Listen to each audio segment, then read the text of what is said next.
Friends, what if I told you about a man who spent his life cursed with agonizing failure? Imagine a man who tried selling meat, only to watch it rot on the counter because absolutely no one would buy it. He attempted to make a living selling flour, but a sudden gust of wind scattered his goods. With a total loss of investments, every business he touched ended in catastrophic failure, plunging him into such pathetic destitution. Even his wife became utterly disgusted with him, convinced he was a hopeless loser. She abandoned him, up until the ripe old age of 72, when most people are enjoying their twilight years. He remained a complete and utter nobody by all the standard metrics of his era. He was the absolute definition of a monumental loser. But I need you to pay close attention. In that 72nd year of his life, it is as if the gods hit fast forward. The moment he finally stepped out of the shadows, he instantaneously became the revered mentor to the emperor. One who would soon rule the world. He single-handedly masterminded the most famous battle, orchestrating a miraculous victory of the few, utterly obliterating a massive and tyrannical empire. He laid the foundation for a mighty superpower, one that thrived for 8 long centuries.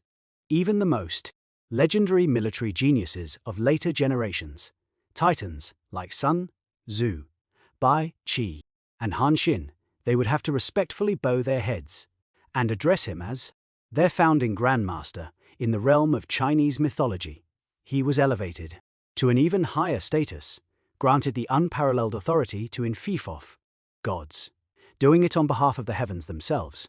Yes, we are talking about the most legendary late bloomer, the late bloomer of Chinese history, Jiang Ziya. Today we will strip away the mythological fog created by the epic fantasy novel to uncover the real historical Grand Duke Jiang. We will explore what kind of character he was, so hit that like button, save this for later. Dive straight into this real-life epic. When people hear the name Jiang Ziya, they usually picture an immortal sage, one with a flowing white beard and ethereal aura. The truth is, he possessed absolutely no magical powers.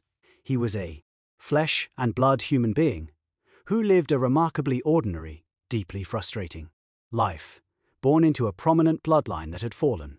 He was of the Jiang surname, the Lu clan, given the name Shang, and styled Ziya. Later generations would respectfully refer to him as Taigong Wang or Lu Shang. His ancestry was actually quite glorious, tracing back to the descendants of the Yan emperor. Forebears had been highly honored, granted a fief in the land of Lufa, assisting Yu the Great with legendary floods. However, as the old saying goes, wealth rarely lasts beyond 3 generations. By the time he was born in the Fu Shang dynasty, his once noble family had plunged into obscurity, tumbling down to the bottom rungs of society. His circumstances were even more impoverished and downtrodden, worse than the average commoner of his time. If we had to summarize his early life, it would undoubtedly be brilliant, yet completely unappreciated. Just to survive and keep his stomach full, he worked almost every bottom-tier profession available. Close your eyes and picture the scene. In the bustling, foul-smelling markets of Jiaogei, he slaughtered cattle and sold pork. Over in Mengjin, he woke up before dawn, working long into the night, running a tavern, selling alcohol just to make ends meet. Unofficial histories record a heartbreaking detail when he tried to make a living selling flour. A demonic wind blew it all away, like the heavens were actively conspiring against him. Just how destitute did he become? He was so overwhelmingly poor that his wife left. Lady Ma finally reached her absolute breaking point. Unable to endure another day of hand-to-mouth existence, she pointed directly at his nose, cursed him for being a useless coward, and decisively abandoned him forever. Picture a white-haired old man standing alone, utterly alone in the freezing wind, surrounded by the hustle and bustle of the marketplace, where his business is dead and no one cares, enduring the relentless mockery and cold stares. Friends, if it were any of us ordinary people, facing decades of such brutal beatings from life, we probably would have accepted our fate and just given up completely. But not Jiang Ziya, he was different. During countless grueling days, spent slicing meat, while everyone haggled over measly copper coins, his mind was filled with the grandest strategies: astronomy, geography, military tactics, and statecraft. He was like an endlessly absorbent sponge, soaking up the pain points of his era, from the muddy trenches of the lowest social class, silently playing out a world-altering game of chess. In his mind, plotting the overthrow of a dynasty. He was exactly like a peerless sword hidden in darkness. Even though his scabbard was battered and decaying, the blade within was only growing sharper, more dazzling with the long passage of time. He was patiently waiting for a new era, one that would let him draw that magnificent sword, waiting for a true visionary who recognized his brilliance, and the heavens did not abandon him. At the age of 72 he met his patron, Ji, the Count of the West. From that moment on, this old man unlocked his destiny, embarking on an unstoppable second act, securing 3 monumental, history-altering achievements that would be remembered for millennia. The moment he stepped into the political arena, King Wen of Zhou appointed him as Grand Preceptor, deeply honoring him with the title Taigong Wang. Blessed with an incredibly acute political instinct, he realized the tyrannical King Zhou of Shang was cruel, but the ancient dynasty retained profound foundational power, meaning a direct, reckless assault would be suicidal. Therefore, he designed a master strategy, concealing strengths while systematically clipping the enemy's wings. Internally, he guided the Zhou to develop agriculture, implementing benevolent governance to win the masses. Externally, he had Zhou feign total submission, outward loyalty to the mighty Shang dynasty, secretly annexing the surrounding vassal states. Methodically, like a silkworm, consuming a leaf, under his masterful manipulation, the Zhou state achieved control, taking 2/3 of the world without shedding blood, effectively seizing the Shang dynasty firmly by the throat. As time marched into the reign of King Wu, the golden opportunity he spent a lifetime waiting for, it had, finally, beautifully ripened. The greatest and most famous clash of antiquity, the Battle of Moyi, sensationally erupted. However, the heavens were completely uncooperative. Just as King Wu's army broke camp to march, massive thunderstorms and gale-force winds struck. Divinations predicted a terrifying omen of absolute doom. Panic spread like wildfire, and morale shattered. Generals desperately begged King Wu to order a retreat. Friends, right in that critical life or death moment, the octogenarian Jiang Ziya finally stepped forward. Exuding a godlike aura of absolute authority, he snatched the divinatory tortoise shells, smashed them viciously right beneath his feet, pointed at the stormy sky, and roared out loud, "What do dead bones know of fortune and disaster? The army has marched, and we will not retreat." It was this earth-shattering courage that instantly stabilized the army's crumbling resolve. Under his brilliant tactical command, the Zhou coalition force of 45,000 soldiers tore into the battlefield like descending tigers, utterly annihilating the Shang King's 700,000 armada. Jiang Ziya was the undisputed chief architect, director of this incredible, historic upset. After the world was pacified, it was time to reward those who contributed. As the foremost architect of the new dynasty, Jiang Ziya was gloriously enfoffed, establishing the state of Qi, which would later become profoundly famous. At the time, however, Qi was no paradise. It was a desolate wasteland, constantly harassed by the indigenous Lei tribes. Yet Jiang Ziya demonstrated an incredibly progressive, almost modern approach to governance. Unlike other lords, who violently forced rigid etiquette and music onto the locals, he introduced a policy of adapting to local customs and simplifying rituals. Showing a profound respect for their native way of life, he astutely observed that while Qi's coastal land was too poor to yield crops, it possessed absolutely boundless marine resources. With a stroke of genius, he heavily promoted the fishing and salt industries, while aggressively encouraging commercial trade in a world where the universal philosophy was to prioritize agriculture and suppress commerce. This was an absolute paradigm shift, a philosophy centuries ahead of its time. In just a few short years, the savage lands of Qi transformed completely. It transformed into the wealthiest state in the entire realm, laying an indestructible foundation for Duke Huan of Qi to become the absolute hegemon. Beyond his political and military conquests, he left behind an infinitely precious intellectual legacy. He is universally recognized by later generations as the true fountainhead of the renowned military classic, the Six Secret Teachings.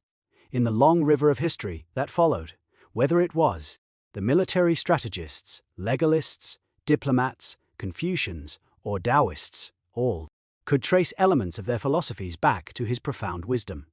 Emperor Taizong of the Tang dynasty held him in the absolute highest reverence, elevating him to the title of martial king to sit alongside Confucius. Ancient China, there was a long-standing tradition to revere Confucius for the civil and Taigong for the martial. He is without a doubt the undisputed grandmaster of 100 schools.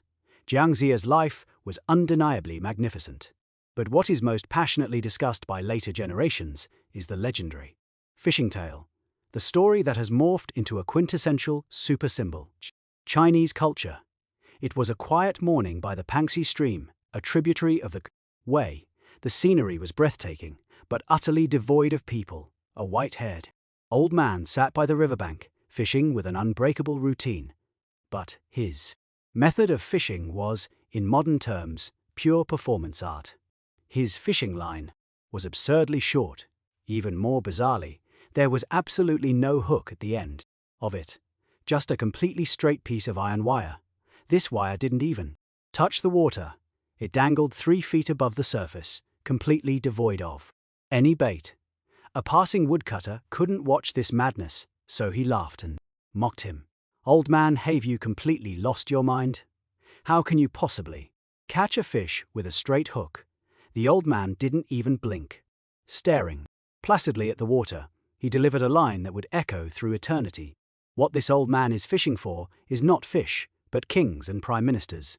When Grand Duke Jiang goes fishing, only those who are willing will be hooked. Friends, this was not some simple, arrogant posturing. This was absolutely the highest-tier self-marketing campaign in ancient China. Jiang Ziya was a genius who knew perfectly well that an ordinary recommendation would never catch the eye of a supreme ruler. He intentionally used this logic-defying behavior to generate massive public buzz and an aura of profound mystery in the mortal realm. Unsurprisingly, rumors of this eccentric sage quickly reached the ears of Ji Chang, the Count of the West, who was desperately scouring the land for capable talent. Before setting out to find him, Ji Chang cast a divination. The oracle explicitly stated your hunt today will yield neither dragon nor tiger, but rather an imperial mentor who will assist you in achieving absolute hegemony. Brimming with anticipation, Ji Chang rushed to the banks of the Wei River. When he finally laid eyes on this straight-hook fishing, white-haired elder, the two men engaged in the conversation of the century.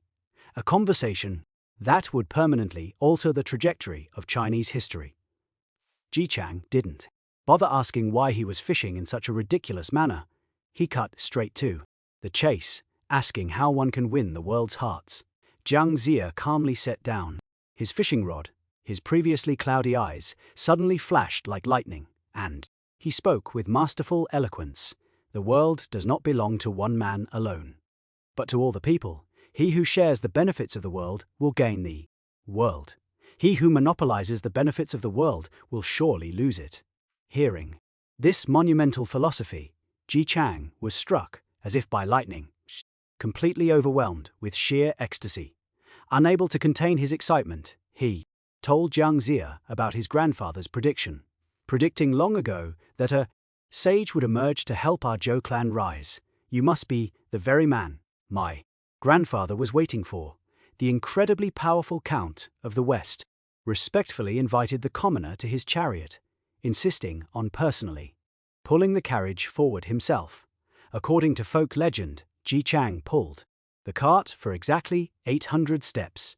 Looking at the sweat-drenched ruler, Jiang Ziya smiled and spoke. You have pulled me for exactly 800 steps. So I will guarantee your Zhou dynasty an empire for 800 years. While the detail of the chariot pulling might just be a dramatic embellishment, guidance undeniably inaugurated the longest-lasting dynasty in Chinese history, the magnificent 8th century reign of the Great Zhou. So that encounter by the Wei River wasn't fishing at all. It was reeling in the entire political landscape with a single rod looking back at the breathtaking, turbulent life of Jiang Ziya. One cannot help but marvel at the miraculous, unpredictable whims of fate, perhaps because later generations found him too magnificent, too omnipotent. They decided a mere mortal could never accomplish such feats. As a result, they penned the epic investiture of the gods, placing the mystical god, beating whip in his hands, seating him upon a magical beast, reshaping him into an invincible demigod.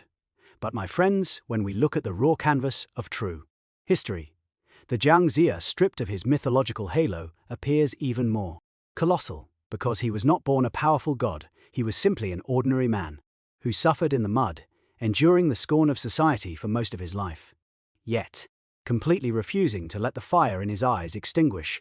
Through his ultimate comeback in his twilight years, he powerfully etched a simple, resonant message for all future generations: never, ever accept defeat from fate. Today, we live in an era completely suffocated by anxiety. We constantly echo the sentiment that one must become famous as early as possible. We cross the threshold of 30 and immediately suffer from severe age crises. We hit 40 and feel as though our lives are cemented in stone, entirely devoid of any chance for a turnaround.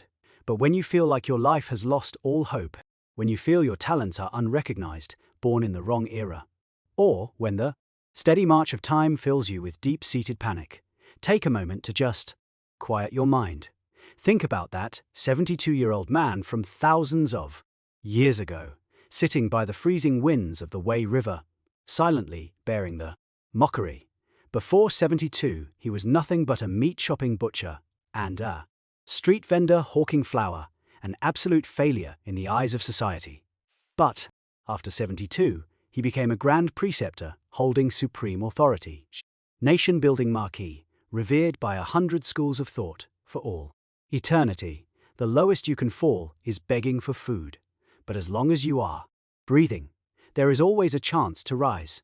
Jiang Ziya's incredibly hardcore life experience teaches us a vital lesson. As long as you hold true greatness within you, and never stop polishing and improving yourself for a single second, it is absolutely never too late to start your life. Your greatness will ultimately bloom in its own time. After listening to the story of the Grand Duke, what touched your heart most? I warmly invite you to leave your thoughts in the comments to discuss. If you drew strength from the roller coaster life of Jiang Ziya, please give this video a like, toss in a coin, and share it. Let's work together to pass this unyielding, fate-defying power to even more people, those who are currently lost and stumbling in the dark. I will see you in the next video, so please don't miss it.